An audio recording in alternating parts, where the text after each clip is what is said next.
नमस्कार। चलिए आज भारत की कहानी के कुछ ऐसे धागे सुलझाते हैं जो अक्सर इतिहास की मोटी किताबों में कहीं दब जाते हैं।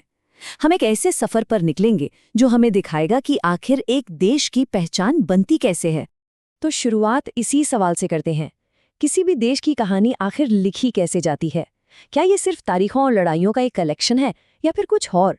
इसका जवाब असल में उन लम्हों में छिपा है जो हजारों साल पुराने भी हैं और एकदम नए भी।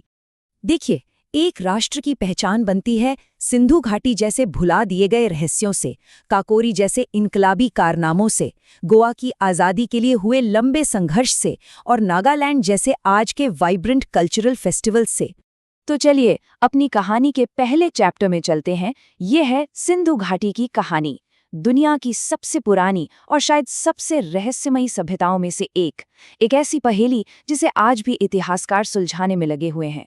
सोचिए, ये दुनिया की 4 सबसे बड़ी प्राचीन सभ्यताओं में से एक थी, आज के पाकिस्तान और पश्चिमी भारत तक फैली हुई। और कमाल की बात तो ये है कि ये 800 से भी ज्यादा सालों तक चलती रही। हड़प्पा और मोहनजोदाड़ो जैसे शहरों में उनकी जो अर्बन प्लानिंग थी ना, वो तो आज भी हैरान कर देती है।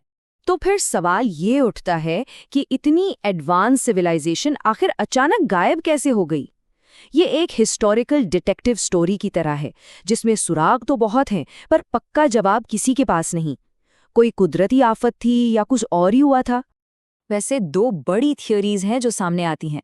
एक कहती है कि क्लाइमेट चेंज मतलब लंबे सूखे और नदियों के रास्ते बदलने से खेती बर्बाद हो गई, और दूसरी थ्योरी इशारा करती है मेसोपोटामिया के साथ ट्रेड के खत्म होने की तरफ, जिससे पूरी इकोनॉमी ही बैठ गई। पर असल में क्या हुआ, ये बहस आज भी जारी है। ओके, तो अब हजारों साल की एक लंबी छलांग लगाते हैं, प्राचीन इतिहास से सीधे भारत के स्वतंत्रता संग्राम के दिल में। एक ऐसी घटना जिसने आज़ादी की लड़ाई में एक नई चिंगारी लगा दी। ये कहानी है काकोरी ट्रेन एक्शन की। ये जो टाइमलाइन है ना, ये दिखाती है कि काकोरी कितना बड़ा टर्निंग पॉइंट था। देखिए, 1924 में एचआरए बनी, फिर 1925 में ये बड़ा एक्शन हुआ, और उसके बाद 1928 में यही संगठन और भी मजबूत होकर एचएसआरए बन गया। मतलब ये एक बहुत बड़े बदलाव की शुरुआत थी। तो क्रांतिकारियों का प्लान क्या था, चलिए देखते हैं। उनका टारगेट थी एक ट्रेन जिसमें सरकारी खजाना जा रहा था। एक्शन ये था कि लखनऊ के पास काकोरी में ट्रेन को रोकना है। और मकसद सिर्फ पैसा लूटना नहीं था, बल्कि अपनी क्रांतिकारी गतिविधियों के लिए फंड जमा करना और ब्रिटिश सरकार को एक सीधा और साफ संदेश देना था कि भारत अब चुप नहीं बैठेगा। चलिए अब कहानी को एक और मोड़ देते हैं और भारत के एक ऐसे हिस्से की बात करते हैं जो 1947 की आज़ादी के भी बहुत बाद तक गुलाम रहा। जी हाँ, ये गोवा की कहानी है। स्क्रीन पर ये नंबर देखिए, 451। ये सिर्फ एक नंबर नहीं है, ये एक बहुत लंबे इंतजार, संघर्ष और आखिर में मिली आज़ादी का प्रतीक है। जी हाँ, पूरे 451 ईयर्स।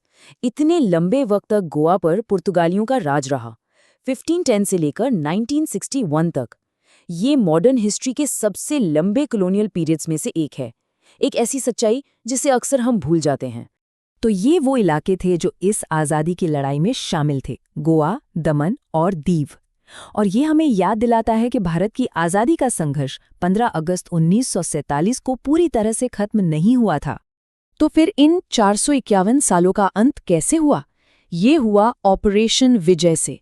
19 दिसंबर 1961 को भारतीय आर्म्ड फोर्सेस ने एक निर्णायक मिलिट्री एक्शन लिया, जिसने इन इलाकों को हमेशा के लिए आज़ाद करा दिया और भारत के एकीकरण को पूरा किया।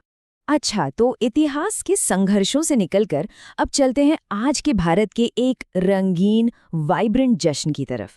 एक ऐसा जश्न जो दिखाता है कि भारत में कितनी विविधता है। चलिए नागालैंड के हॉर्नबिल फेस्टिवल की दुनिया में चलते हैं। ये है शानदार ग्रेट हॉर्नबिल, एक ऐसा पक्षी जिसे नागा लोक कथाओं में बहुत सम्मान दिया जाता है, और इसी के नाम पर यह मशहूर फेस्टिवल मनाया जाता है। ये सिर्फ एक पक्षी नहीं, बल्कि नागा लोगों के लिए एकता और गर्व का प्रतीक है। तो होता यह है कि हर साल दिसंबर के पहले 10 दिन नागालैंड की सभी 17 बड़ी जनजातियां एक साथ आती हैं। इसीलिए तो इसे त्योहारों का त्योहार यानी फेस्टिवल ऑफ फेस्टिवल्स भी कहते हैं, जहां हर कोई अपनी अनोखी संस्कृति को सेलिब्रेट करता है। तो आखिर इस फेस्टिवल का मकसद क्या है? ये सिर्फ नाच गाना और जश्न नहीं है। इसका मकसद है अलग अलग जनजातियों के बीच एकता को बढ़ावा देना, नागालैंड की रिच कल्चरल विरासत को बचाना और उसे दुनिया को दिखाना, और हाँ, इससे वहाँ के टूरिज्म और लोकल इकोनॉमी को भी बहुत बढ़ावा मिलता है। तो देखा आपने, सिंधु घाटी के प्राचीन खंडरों से लेकर काकोरी के क्रांतिकारियों के जज्बे तक और नागालैंड के आज के रंगीन त्योहारों तक, ये सब अलग अलग धागे हैं जो मिलकर भारत की एक जटिल और खूबसूरत कहानी बुनते हैं।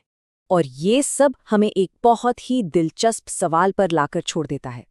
आज की कौन सी घटनाएं, कौन से संघर्ष और कौन से उत्सव आने वाले कल का इतिहास बनेंगे? सोचिएगा जरूर इस बारे में। इस प्रस्तुति के लिए धन्यवाद।